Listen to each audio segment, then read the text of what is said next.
الحمد لله الذي أنعم علينا بنعمة الإيمان والإسلام، ثم الصلاة والسلام على سيدنا محمد خير الأنام وعلى آله وصحبه إلى يوم السهام.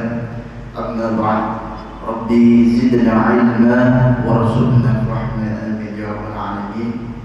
Jemaah Rasulullah rahimahullah, pertama-tama marilah kita memanjatkan puja dan puji syukur kepada Allah Subhanahu wa taala yang mana pagi hari ini kita masih diberikan kenikmatan, kesehatan dan kesempatan bisa melaksanakan sholat subuh dengan berjamaah.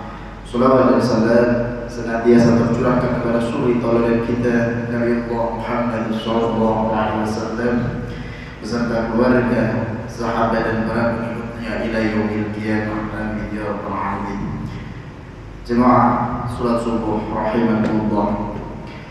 Saat ini kita semua sudah berada di penghujung bulan suci Ramadan.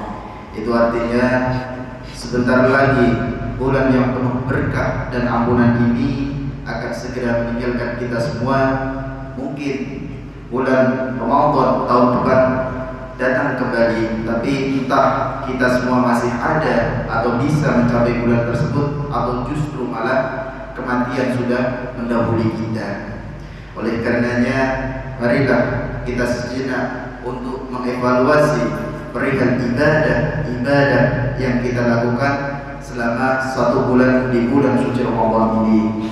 Sudah benarkah ibadah yang kita lakukan, mulai dari puasa, sholat, zakat, dan ibadah-ibadah lainnya?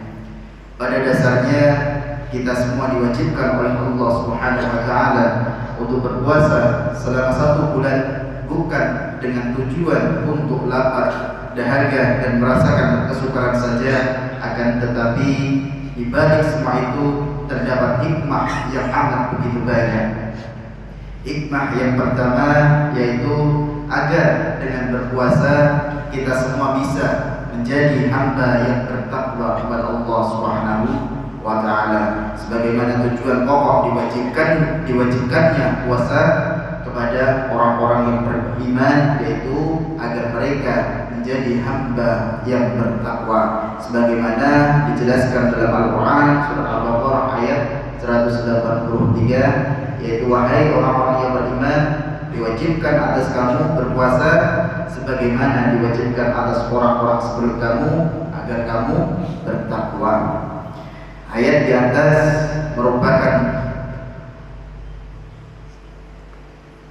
atau bisa menjelaskan bahwa puasa seharusnya bisa menjadi mediator bagi kita semua untuk meningkatkan ketakwaan kita kepada Allah Subhanahu wa taala.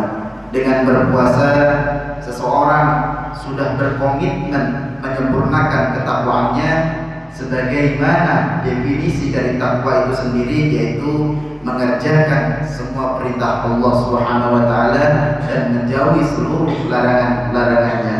Dari tujuan tersebut, mari kita evaluasi kembali ibadah puasa yang sudah kita lakukan selama hampir 1 bulan ini.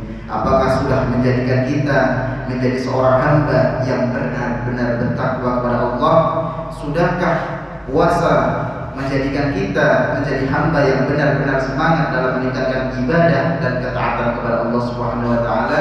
Atau justru ibadah yang kita lakukan selama ini tidak memberikan bekas apa-apa pada diri kita? Na'udzubillah min dzalik.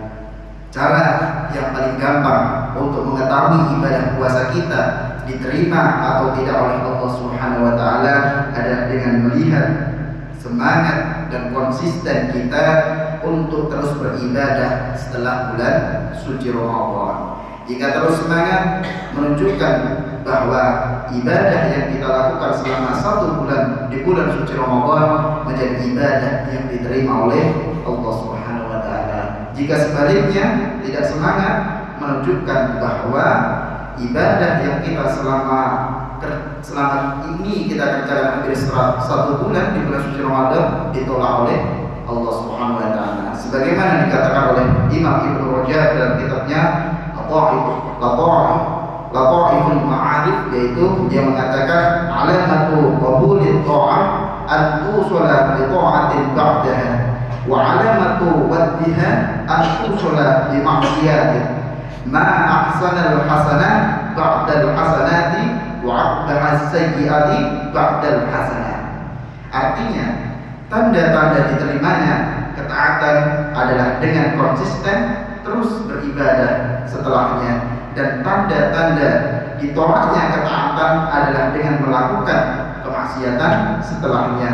Betapa mulianya suatu ibadah yang dilakukan setelah ibadah yang lain, dan betapa jeleknya sebuah keburukan yang dilakukan setelah ibadah. Ma'asyiral muslimin rahimakumullah, puasa sama halnya dengan sholat. Dalam Al-Quran, Allah menjanjikan kebaikan bagi orang-orang yang melakukannya atau mengerjakannya, dan juga bisa meninggalkan setiap kejelekan dan keburukan bagi yang mengerjakannya. Namun betapa banyak dari mereka yang melakukan sholat tapi masih saja bermaksiat. Semua itu tidak lain disebabkan ketika kita melakukan sholat masih banyak aturan-aturan yang tidak terpenuhi. Begitu juga dengan puasa.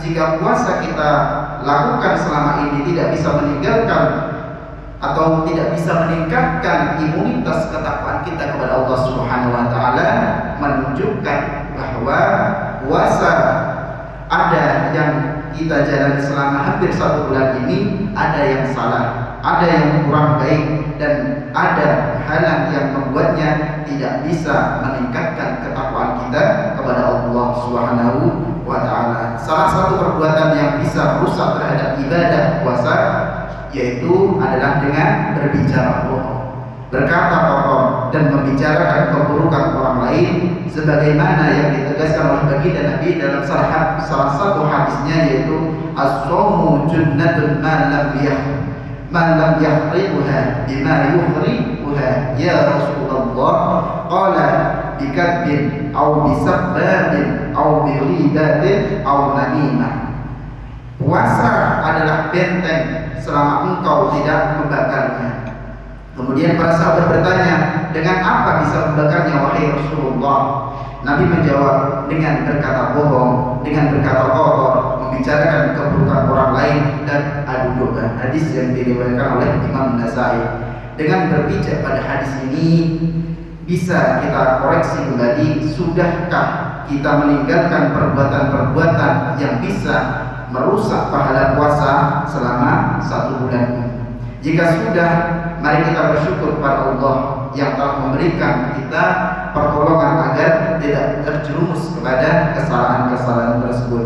Dan jika tidak, maka tidak heran jika puasa tidak bisa memberikan efek positif sedikit pun kepada kita semua. Jemaah Rasulullah, semoga apa yang sudah kita kerjakan dari awal sampai akhir bulan di bulan suci Ramadan ini diterima oleh Allah Subhanahu wa taala, dan kita dijadikan sebagai golongan hamba-hamba yang bertakwa. Amin amin ya rabbal alamin. Demikian yang dapat kami sampaikan pada kesempatan kali ini. Kurang lebihnya mohon maaf. Assalamualaikum warahmatullahi wabarakatuh.